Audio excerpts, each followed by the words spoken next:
Olá, povo de Deus, aqui quem vos fala, presbítero Geilson Francis, e nós estamos já prontos para mais uma aula de escola, tá bom? Nós vamos estudar dessa vez a lição de número 3, mas antes eu gostaria de dizer para vocês, me apresentar, né? Para quem ainda vai me assistir pela primeira vez, sempre tem pessoas novas chegando para assistir os nossos vídeos. Então, me chamo Geilson Francis, sou presbítero da Igreja Assembleia de Deus Vinde, com meu presidente, pastor José Saboia de Oliveira, aqui no Bom Sucesso, Fortaleza, Ceará, tá? Então, desempenho esse papel também, essa função aqui na minha igreja de professor de escola e também sou líder de um grupo de casados para sempre da minha igreja, tá bom? Então, depois de me apresentar, vamos dar início à nossa lição de hoje. E nós vamos estudar a lição de número 3, Ruth e Noemi, entrelaçadas pelo amor. Nós estamos estudando o terceiro trimestre, tá? Terceiro trimestre de 2024. Nossa EBD, revista da CPAD. Então vamos para o nosso texto áureo. Está em Ruth, capítulo 1, verso 16. Eu acho muito bonito, texto áureo. Para mim é o texto áureo do livro. Não é só o texto áureo da lição. Para mim é o texto áureo do livro todo, tá? Então diz o seguinte: disse, porém, Ruth, não me instes para que te deixe e me afaste de ti, porque aonde quer que tu fores, eu irei. E onde quer que pousares à noite, ali pousarei eu, e o teu povo. Olha isso, eu acho muito lindo isso, tá? O teu povo é o meu povo. Não sou mais moabita. Eu sou israelita agora, porque o teu povo é o meu povo e o teu Deus é o meu Deus, tá? Muito bem. Verdade prática diz, amar uns aos outros sem nada exigir em troca, evidencia que Deus está em nós. Vou repetir, porque é muito importante, porque esse é um conceito muito importante do que seja o amor, né? Amar uns aos outros sem exigir nada em troca, evidencia que Deus está em nós e nos une em relacionamentos fortes e duradouros. Muito bem, Geilson. Então, bola para frente. Bora para a nossa leitura bíblica em classe. Está em Ruth, capítulo 1, do verso 6 ao 8 e do 14 ao 19, tá? Vamos lá. Então se levantou ela com suas noras e voltou dos campos de Moabe. Portanto, na terra de Moabe, ouviu que o Senhor tinha visitado o seu povo, ou seja, Deus estava abençoando o seu povo. E dando-lhe pão, ou seja, comida, né? Eles já tinham saído por causa da fome que estava acontecendo. Por isso saiu do lugar onde estivera e as suas noras com ela. E indo elas caminhando para voltarem para a terra de Judá, disse Noemi às suas noras: ide, voltai cada uma para a casa de sua mãe, e o Senhor use convosco de benevolência, como vós usaste com os falecidos e comigo. Então levantaram a sua voz e tornaram a chorar. E Órfã beijou a sua sogra, porém Ruth se apegou a ela. Interessante, né? Desculpa, só beber uma coisinha d'água, a garganta sempre ruim, complicada a minha garganta por causa da alergia. É bem complicado, mas vamos lá. Essa parte do texto que eu achei interessante, que diz o seguinte, que a Ruth se apegou a ela, né? Noemi, Órfã chorou, abraçou, gostava de Noemi, mas Ruth foi diferente. Ruth se apegou, é diferente. Houve um entrelaçamento de almas, né? Por isso disse Noemi, eis que voltou tua cunhada ao seu povo e aos seus deuses. Volta tu, porém, após a tua cunhada. Ou seja, ela insistiu, versículo 15. Volta também, tua cunhada resolveu ir, vai também. Disse, porém, Ruth, não me instes para que te abandone e deixe de te seguir. Porque aonde quer que tu fores, eu irei eu. E onde quer que pousares, ali eu pousarei eu. O teu povo é o meu povo. E o teu Deus é o meu Deus. Onde quer que tu morreres, eu morrerei. E ali serei sepultada. Faça-me assim o Senhor e outro tanto, se outra coisa que não seja a morte me separar de ti. Meu Deus, que coisa maravilhosa, né? Lindo. Vendo Noemi que de todo estava resolvido a ir com ela, deixou de lhe falar. Tá bom, se você quer ir comigo, vou deixar de insistir, né? Assim, pois, foram-se ambas até que chegaram a Belém, e sucedeu que, entrando elas em Belém, toda a cidade se comoveu por causa delas, e diziam, não é esta Noemi? Muito bem.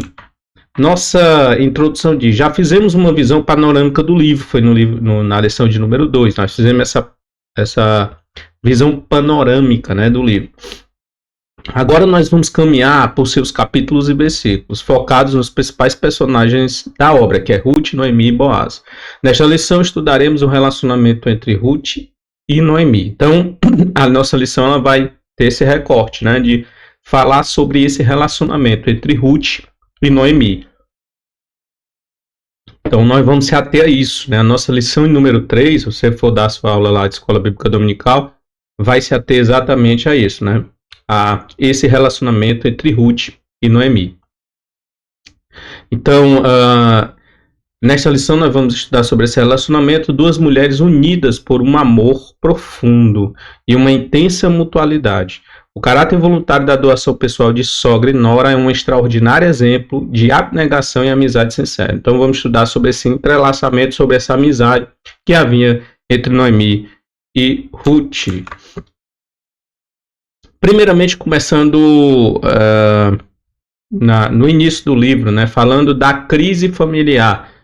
É importante considerar as circunstâncias da vida de Noemi para entender o valor e o significado de seus atos. O principal provedor da casa, o seu marido, Elimelec, no hebraico significa Deus, meu Deus é rei. Ele morreu. Seus filhos Marlon, que significa doença, e Quilion, definhamento, casaram-se e tiveram morte prematura, deixando viúvas tanto a moabita Ruth que significa amizade, e Orfo, que significa pescoço. Considerando as expressões que os nomes tinham na antiguidade, é bastante provável que Mahlon e Quilion não tivessem boas condições de saúde, né? Pelo próprio nome, porque na antiguidade o nome era dado pela condição física, pelo caráter, enfim, né? Se dava o nome pela situação, né, em que nasceu, enfim. E o nome de Marlon era doença, e o nome de Quilion era definhamento. Então, provavelmente, eles já tivessem essas doenças, já fossem pessoas que tivessem uma condição de saúde não muito boa desde o nascimento.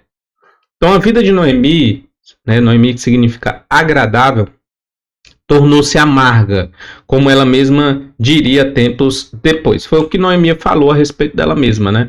Noemi falou em Ruth, capítulo 1, versos 19 e 20. Assim, pois, foram-se ambas até chegarem a Belém, e sucedeu que, entrando elas em Belém, toda a cidade se comoveu por causa delas, e diziam, não é esta Noemi? Porém, ela lhes dizia, não me chameis Noemi, agradável, né? Não me chame de agradável, me chame de Mara, que significa amargurada, amargura, né? Porque grande amargura me tem dado Todo-Poderoso. Ok? Muito bem, Gilson, entendi. Então, bola para frente, bola para frente. Então, primeiramente, a crise familiar, morte dos filhos, morte do marido, e ela se torna uma viúva. Você sabe que na época, né, a época em que eles estavam vivendo ali quando eles estavam vivendo nessa situação, e quando ela passou a se tornar uma viúva, com certeza, irmão, ali começou um martírio. Ela sabia que a vida ia ser difícil. Então, por isso, ela resolveu dizer para as suas noras, vão para casa, porque comigo é sofrimento. Passei a ser viúva, não tenho mais ninguém. E se eu, por acaso, lá tivesse outro marido, tivesse filho, vocês iam ficar esperando eles crescerem para poder vocês casarem novamente com os meus filhos? Não, né? Então, vão resolver a vida de vocês. Ou seja, uma proposta sensata, né? Sem manipulação. Ela realmente estava querendo o bem daquelas meninas, né? Tanto a Orfa como a Ruth. Só que aí nós temos exatamente a questão do entrelaçamento, né? Entre Ruth, que significa amizade, e Orfa, né? Foi logo dizendo, gostava de Noemi, você vê que ela chorou, né? Quando foi se despedir, mas foi para casa. Ruth não, Ruth resolveu ficar, vou ficar com você até o final, tá? Então, tudo começou com uma crise, e dentro dessa crise, porque o crente pode passar por crise, a gente viu na aula passada, né? Nós podemos passar por crise, nós temos que tirar da nossa cabeça essa ideia, né, plantada pela teologia da prosperidade, de que nós não passamos por crise, não temos que ter doença, né, e essas coisas todas aí, tá? Confissão positiva, enfim. Muito bem, vamos para frente. Tirando força da fraqueza. Todas as pessoas, inclusive as cristãs, estão sujeitas a dias maus, isso é fato. Como eu falei, né? As crises acontecem na vida de todo mundo.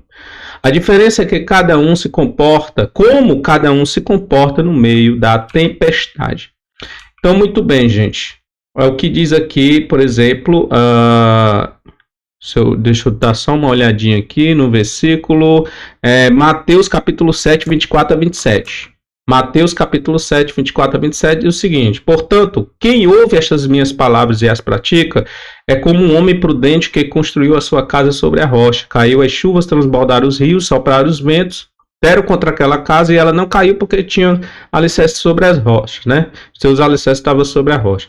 Mas quem ouve estas minhas palavras e não pratica é semelhante a um homem insensato, né? Que construiu a sua casa sobre a areia. Caiu a chuva, transbordaram os rios, sopraram os ventos, deram com ímpeto, né? Contra aquela casa e ela caiu e grande foi a sua queda. Muito bem. A diferença é exatamente como nós vamos passar por essa luta, né, pelas crises, pelas tribulações. Nós temos a opção de passarmos com Cristo, porque essa rocha que é apresentada em Mateus capítulo 7, verso 24 a 27, é exatamente Jesus Cristo na nossa vida, né?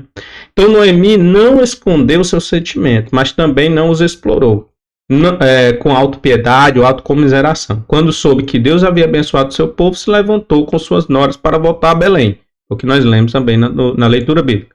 Ela teve uma atitude de liderança, mesmo em meio à tristeza e dor que sentia por causa da perda do seu marido e dos seus filhos, né? Ela resolveu, vamos se levantar e vamos voltar para Belém. A distância entre os campos de Moabe e Belém era superior a 120 quilômetros. Ou seja, uma mulher idosa, Noemi, ela lutou, ela tirou força da fraqueza. Eu acho que essa é a mensagem que Noemi ela dá para nós, né? Ela tira a força da fraqueza. Quem age pela fé tem força para enfrentar as maiores lutas. Nós temos Hebreus capítulo 11, verso 34. Apagaram o poder do fogo, ou seja, quem tem fé, né? Vai o capítulo que fala sobre a fé. As pessoas que viveram pela fé. Aqueles que viveram pela fé apagaram o poder do fogo, escaparam do fio da espada. Da fraqueza tiraram força, tornaram-se poderosos na batalha e puseram em fuga exércitos estrangeiros. Então essa é a atitude de força de quem realmente está vivenciando a fé, andando por fé. Noemi, mesmo idosa, estava lutando, né? Estava voltando para sua terra, ia enfrentar 120 quilômetros até chegar a sua casa, né? Qual é o grande problema que você está enfrentando na sua vida, né? Qual é o grande problema que você está enfrentando na sua casa? Qual é a grande crise? A crise no casamento, a crise financeira, crise de saúde, né? Enfrente com força, com fé. Tire força da fraqueza. Tire força da fraqueza, né? O apóstolo Paulo disse que se gloriava mais nas fraquezas. Por quê? Porque é nas fraquezas que se revela o poder de Deus. Provérbios capítulo 24, verso 10 diz: se te mostrares fraco no dia da angústia, é que a tua força será pequena. Muito bem, Geus. Realmente a gente precisa ter força, precisamos lutar para poder enfrentar as nossas crises. Porque se você ficar parado na crise, se você simplesmente ficar, se você cair na prostração diante da crise, a crise vai te destruir. Vai vir as crises de ansiedade, vai vir os problemas de depressão, você vai ficar triste, você não vai, muitas vezes, até querer continuar vivo ou sobreviver, simplesmente porque você está enfrentando momentos complicados na sua vida e você não tem força para reagir. Então, se tivesse de entregar os seus sentimentos, jamais teria tomado uma decisão tão desafiadora de voltar para Belém. Os problemas da vida não podem nos paralisar. Os problemas da vida não podem nos paralisar. Provérbios 24, 10. Se te mostrares fraco no dia da angústia, é que a tua força será pequena. Então guarda isso aí, tá? em nome do Senhor Jesus. Vamos para o próximo slide. Sem manipulação emocional, Ruth e Orfa decidiram prontamente acompanhar sua sogra, mas tão logo começaram a viagem, Noemi decidiu liberá-las para que voltasse para sua casa. Então Noemi disse, pode voltar, vocês podem voltar para casa, porque eu vou enfrentar, lá a minha vida não vai ser moleza, eu vou ser uma viúva, vou passar necessidade, então vocês vão ficar melhor se vocês permanecerem aqui em Moab. Então, mesmo de idade avançada, Noemi pensou primeiro nas noras, no futuro delas. De volta às suas origens, Ruth e Orfa poderiam casar novamente e constituir também família, né? Então, Ruth e Orfa poderiam passar por isso. Nós temos, por exemplo, aqui, Ruth 1, do 8 ao 13, né? Noemi disse às suas noras, Noemi falando para as noras, né? Voltem para a casa das suas mães, que o Senhor seja leal com vocês, como vocês foram leais aos falecidos e comigo. O Senhor, então, eram mulheres, Orfa, apesar de ter voltado, era uma mulher sensacional, porque ela também permaneceu. Foram pessoas escolhidas por Deus realmente ali para os filhos da Noemi, né?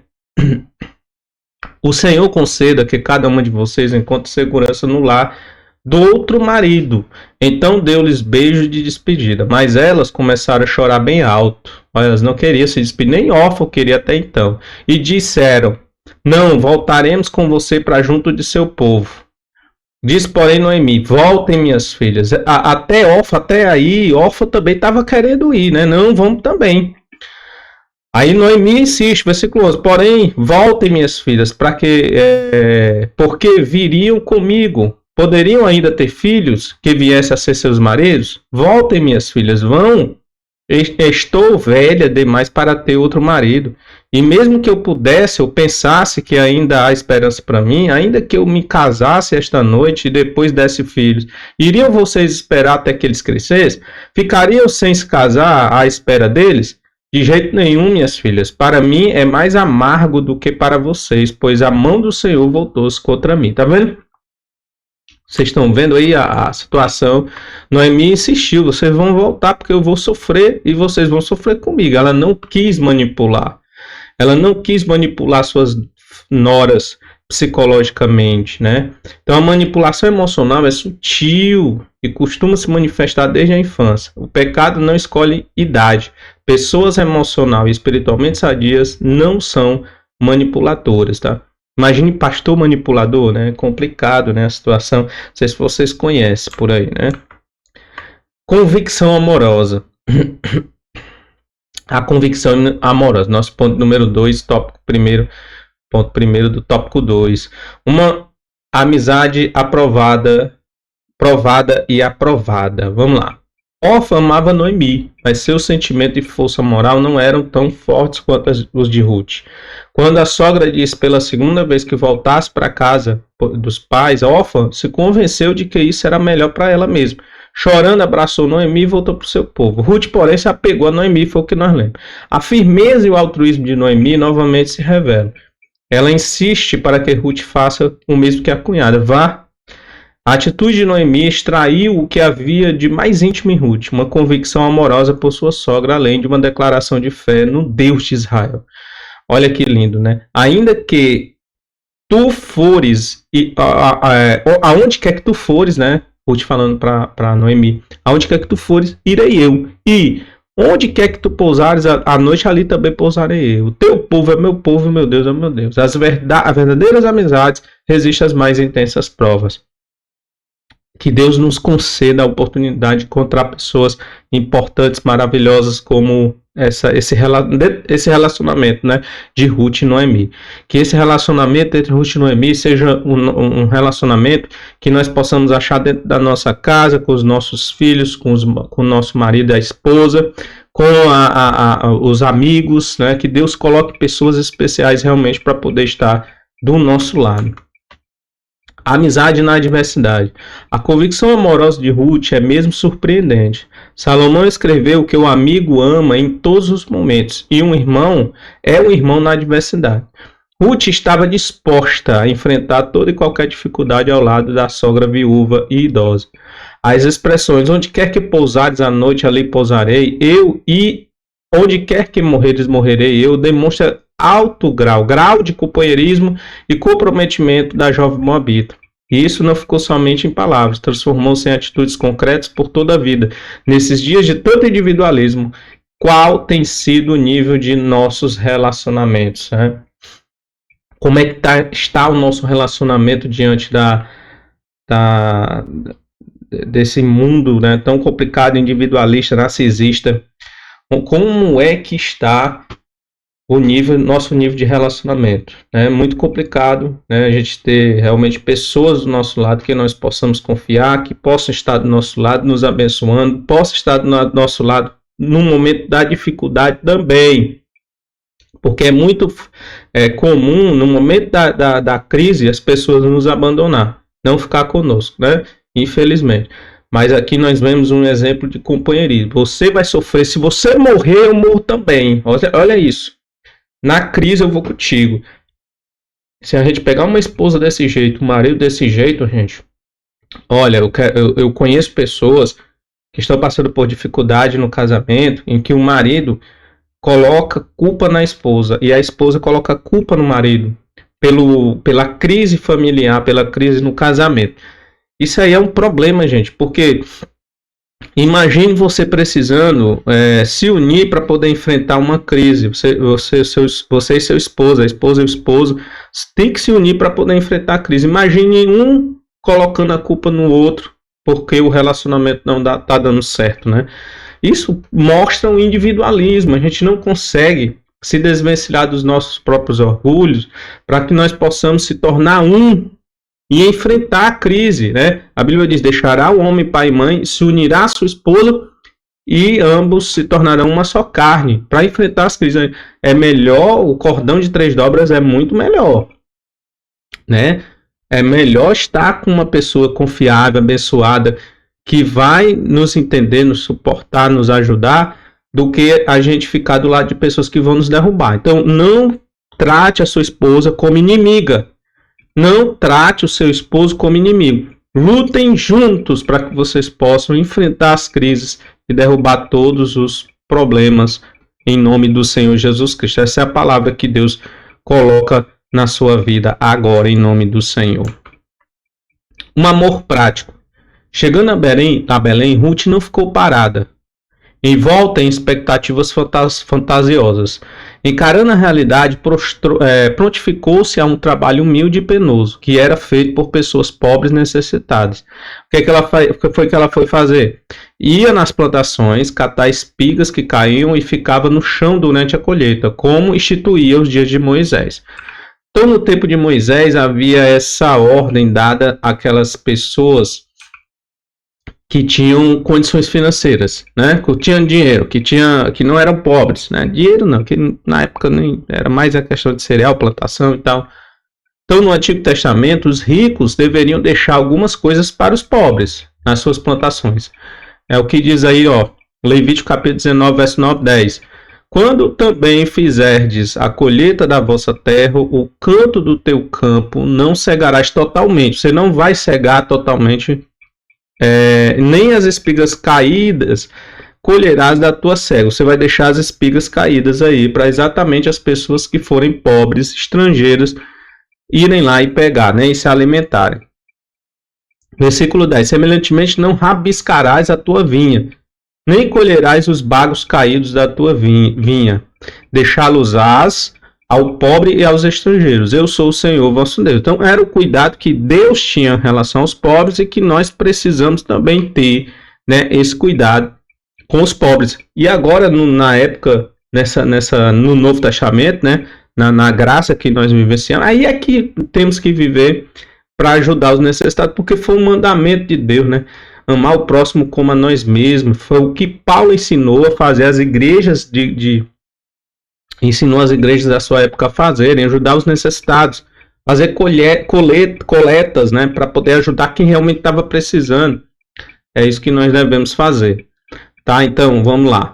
Na palavra de Deus, o princípio básico é: os ricos não podem reter para si toda a riqueza, devendo inclusive auxiliar os necessitados. É o que nós devemos fazer.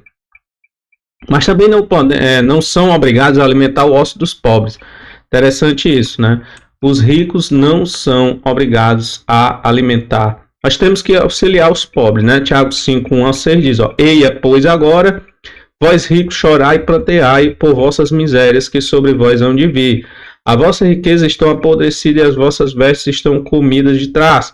O vosso ouro e a vossa prata se enferrugem, e a sua ferrugem dará testemunho contra nós, e comerá como fogo a vossa carne. Entesourastes para os últimos dias. Eis que o jornal dos trabalhadores que ceifaram as vossas terras e que por vós foi diminuído, clama. Ou seja, você rico que está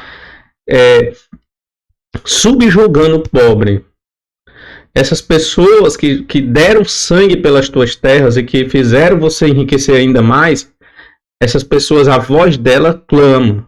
E os clamores dos que ceifaram entraram nos ouvidos do Senhor dos Exércitos. Deliciosamente viveste sobre a terra e vos deleitastes. Cevastes os vossos corações como num dia de matança. Condenastes e matastes os justos. Ele não vos resistiu.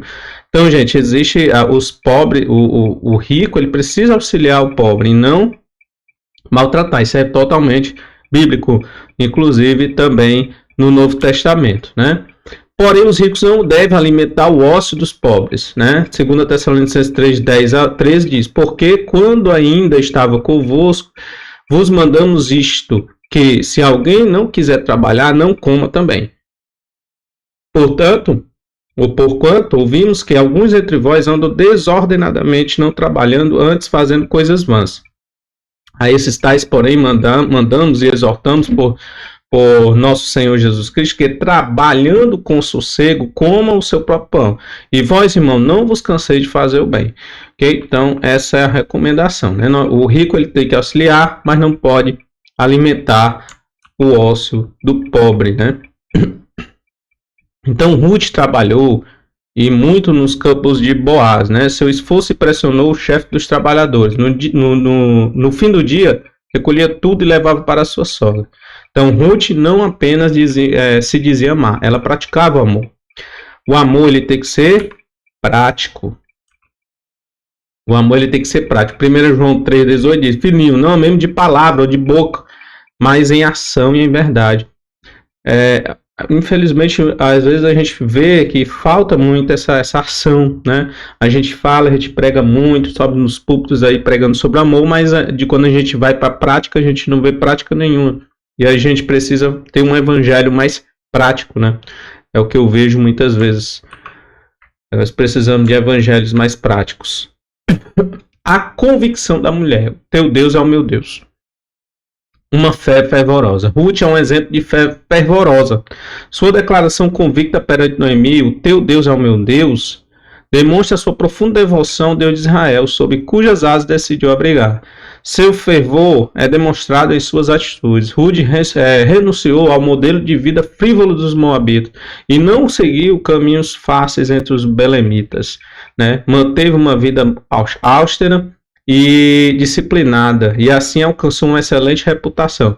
Então, Ruth, ela alcançou uma excelente reputação, né? Nós temos aí o texto aqui de Boaz, Boaz elogiando Ruth, assim, e respondeu Boaz e disse-lhe, bem se me contou quanto fizeste a tua sogra depois da morte do teu marido, e deixaste a teu pai e a tua mãe, ou seja, a tua terra, né, onde você nasceu, e vieste para um povo que antes não conheceste. O Senhor retribua o teu feito e te seja concedido o pleno galardão da parte do Senhor, Deus de Israel, sob cujas asas te viste abrigar. Nós temos aí Ruth 3, 10, 11, que diz, né, e disse ele, né, o Boaz, bendita seja tu do Senhor, minha filha, melhor fizeste esta última benevolência do que a primeira, pois após nenhum jovem foste, quer pobre, quer rico. Agora, pois, minha filha, não temas, tudo quanto disseste te farei, pois toda a cidade do meu povo sabe que tu és uma mulher virtuosa. Olha, que lindo, né? Que maravilha, né? Esse testemunho de Ruth, esse testemunho de uma mulher virtuosa, uma mulher abençoada, tá? Uma fé que inspira. A fé de Ruth foi inspirada na vida e crença de sua sogra. Ao referir-se ao Deus de Noemi, dava testemunho de sua fé. Em todos os tempos, as mulheres mais velhas têm a missão de resistir aos ventos da superficialidade espiritual, sendo piedosas, dedicadas a Deus e à família, a despeito das pressões da sociedade mundana. Somente assim poderão inspirar e ensinar as mais novas, e foi exatamente isso que Noemi fez, né? Noemi fez em relação a Ruth. Foi uma mulher inspiradora. Noemi inspirou a fé de Ruth, com certeza, né? Ruth observava o comportamento de Noemi. Então, as mulheres idosas, é o que Tito fala, Tito 2:3, assim. As mulheres idosas, semelhantemente, que sejam sérias no seu viver, como convém às santas, não caluniadoras, não dadas a muito vinho, mestras do bem, para que ensine as mulheres mais novas a serem prudentes, a amarem seu marido, a amarem seus filhos, a serem modestas, castas, boas donas de casa, sujeitas aos seus maridos, a fim de que a palavra de Deus não seja blasfemada. Muito bem, Jesus, maravilha. Tem muitos versículos maravilhosos, muitos ensinamentos maravilhosos. É isso mesmo, né? Maravilha de Deus é ensino, é escola bíblica na veia, né? Escola bíblica na veia. As escrituras evidenciam a profunda sensibilidade espiritual da mulher. Um exemplo disso é o fato de terem sido as primeiras a testemunhar e crer na ressurreição de Jesus Cristo. Foram as mulheres que primeiro testemunharam e que creram na ressurreição de Jesus. É de grande valor quando esse extraordinário potencial feminino é reconhecido e floresce sob uma liderança séria, que orienta o trabalho da mulher, evitando que ela seja explorada em sua fé. A mulher, gente, ela é especial, né? Na Bíblia Sagrada, quem foi que deu à luz o Salvador? Me diga. A mulher. Por uma mulher entrou o pecado no mundo. Quem? Eva, né? Que comeu, que ouviu a serpente lá no jardim. Mas por uma mulher o Salvador entrou no mundo. Por uma mulher, Maria, que aceitou a proposta de Deus para poder receber o Salvador no mundo. Por essa mulher de fé, Maria, chamada Maria, essa mulher maravilhosa, o Salvador veio ao mundo e morreu e nos deu vida juntamente com todos que vierem a crer no Senhor Jesus Cristo, tá? Então, a mulher realmente é um ser especial que Deus colocou no mundo, né? E para nós concluirmos, o relacionamento de Noemi e Ruth nos ensina que quão precioso para Deus é o amor altruísta. Ao pensarem uma na outra e se dedicarem aos cuidados mútuos, ambas foram alcançadas pelo favor divino, né? Então, elas foram alcançadas pelo favor divino. No final, ambas foram alcançadas, foram abençoadas, foram favorecidas. Deus abençoou as duas, né? E aí nós temos Ruth 4:13-17. Assim tomou Boaz a Ruth, e ela lhe foi por mulher, e ele a possuiu, e o Senhor lhe fez conceber e deu à luz um filho. Então as mulheres disseram a Noemi: Bendito seja o Senhor, que não deixou hoje de te dar remidor, e seja o seu nome afamado em Israel. Ele te será por restaurador da alma, nutrirá a tua velhice, pois tua nora, que te ama, o deu à luz, e ela te é melhor do que 7 filhos. E Noemi tomou o filho e o pôs em seu colo, e foi a sua ama.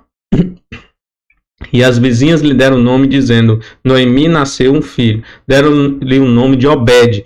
Este é o pai de Jessé, pai de Davi. E aí ela entra na genealogia de nosso Senhor e Salvador Jesus Cristo, né? Então, em um mundo tão narcisista, o Senhor espera que nos doemos mais uns aos outros. A família é o primeiro ambiente a qual o amor deve ser praticado.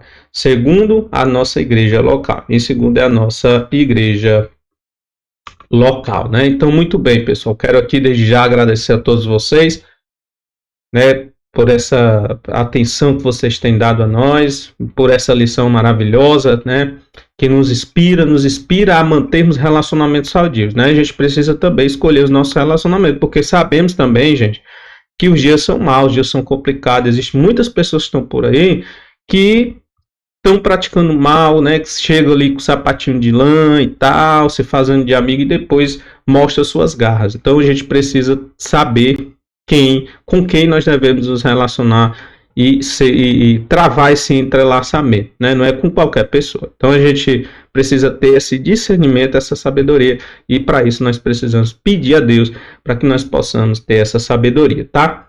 Que Deus abençoe sua família, que Deus abençoe sua casa, e até o próximo vídeo, se Deus quiser.